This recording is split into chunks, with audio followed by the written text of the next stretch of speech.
Good morning बच्चों, सुप्रभात। बच्चों, पहले भाग में हम लोग ने देख लिए थे कि राजा 5 साल बाद फिर से अपने चारों बेटियों को अपने पास बुलाता है और चारों से प्रश्न पूछता है। पहले से प्रश्न पूछा कि जो मैंने दाने दिए थे वो आपने क्या किए, अब उसके आगे देखेंगे बच्चों। पहले तो राजकुमारी ने हाँ कह दिया, मगर राजा ने फिर कड़क कर पूछा, तब उसने सच्ची बात बता दी। कड़क कर मतलब तेज आवाज में, गुस्से में। अब राजा दूसरी राजकुमारी से पूछते हैं वही प्रश्न कि तुम्हारे दाने कहाँ हैं। तो दूसरी राजकुमारी अपने संदूक की, आप यहाँ पे देख रहे हैं सामने चित्र, संदूकची मतलब पेटी। पेटी में से मखमल के खोल वाली डिब्बी उठा लाई। उसमें उसने गेहूं के दाने सहेज कर रखे थे, सहेज कर संभाल कर। राजा ने उसे खोल कर देखा तो क्या हुआ बच्चों, दाने सड़ गए थे। आप यहाँ देख रहे हैं कि संदूक में दाने सड़े हुए दिखाई दे रहे हैं। तीसरी राजकुमारी से वही प्रश्न फिर राजा ने पूछा, तुमने क्या किया उन दानों का। तीसरी ने कहा, मैं इसका उत्तर आपको अभी नहीं दूंगी, क्योंकि जवाब पाने के लिए आपको यहाँ से दूर जाना पड़ेगा और मैं वहाँ आपको कल ले चलूँगी। तीसरी राजकुमारी ने तुरंत गेहूं के दाने क्यों नहीं दे पाई, क्योंकि उसे पिताजी को दूर ले जा कर के गेहूं के खेत दिखाने थे। इसीलिए उसने कहा कि मैं आज नहीं, आपको कल दिखाऊंगी, कल ले चलूंगी। अब राजा ने चौथी बेटी से अर्थात चौथी राजकुमारी से वही प्रश्न पूछते हैं। तो उसने उसे बेपरवाही से जवाब दिया, उन दानों की कोई कीमत है पिताजी। वैसे तो ढेरों दाने भंडार में पड़े हैं। भंडार था गोडाउन। आप तो जानते हैं ना, मुझे गेहूं के भुने दाने बहुत अच्छे लगते हैं। सो अर्थात बच्चों, इसलिए मैं उन्हें भुनवा कर खा गई। आप भी पिताजी किन किन चक्करों में पड़ जाते हैं। अब आगे देखिए बच्चों। सभी के उत्तर से राजा को बड़ी निराशा हुई।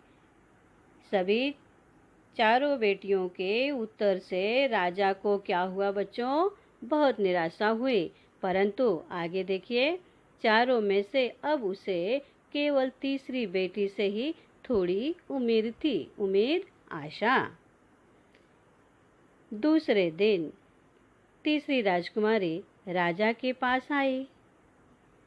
उसने कहा, चलिए पिताजी, आपको दिखाऊं कि गेहूं के दाने कहाँ हैं। तो राजा रथ पर सवार हो गए। रथ महल नगर पार करके खेत की तरफ बढ़ चला। राजा ने पूछा, आखिर कहाँ रख छोड़े हैं तुमने वे 100 दाने। इन 100 दानों के लिए तुम मुझे कहाँ कहाँ से चक्कर लगवाओगी। तब तक राजा एक बड़े से हरे भरे खेत के सामने आकर रुक गया। अर्थात बच्चों, रथ खेतों से नगर से घूमते हुए आते आते रथ एक हरे भरे खेत के सामने आकर रुक जाता है। अब राजा देखते हैं तो क्या लगता है, देखिए क्या दिखाई दिया राजा को। राजा ने देखा सामने बहुत बड़े खेत में गेहूं की फसल थी। खेत में कौन सी फसल थी बच्चों, गेहूं की। उसकी बालियां हवा में झूम रही थी, जैसे राजा को कोई खुशी भरा गीत सुना रही हो। राजा ने हैरानी से राजकुमारी की ओर देखा। राजा एकदम आश्चर्यचकित हो गए कि इतना हरा भरा खेत गेहूं का ये कैसे तैयार हुआ? वो एकदम हैरान हो गए देख कर के, और राजकुमारी की ओर देखकर देखते ही रह गए। तभी राजकुमारी ने कहा, पिताजी, ये वही सौदाने हैं जो आज लाखों लाख दानों के रूप में आपके सामने हैं। मैंने उन सौदानों को बोकर इतनी अधिक फसल तैयार की है।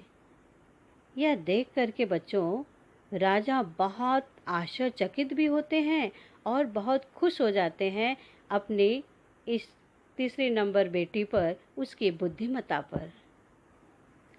राजा ने उसे गले लगा लिया और कहा, गले लगाना अर्थात प्यार से अपने पास में ले लेना, गले लगा लेना। गले लगा लिया और कहा, अब मैं निश्चिंत हो गया, निश्चिंत बेफिक्र, अब मैं बेफिक्र हो गया। तुम ही मेरे राज की सच्ची उत्तराधिकारी हो। उत्तराधिकारी अर्थात बच्चों वारिश। तुम ही मेरे राजपाट राज को संभाल सकती हो। तुम ही बहुत बुद्धिमान हो। तुम्हारी बुद्धिमानी की मैं बहुत प्रशंसा करता हूँ। तुम भी मेरी उत्तराधिकारी बन सकती हो। अभी आप बच्चों यहाँ पे देख रहे हैं गेहूं की फसल कैसी लहरा रही है खेत में। देख के मन प्रसन्न हो रहा है।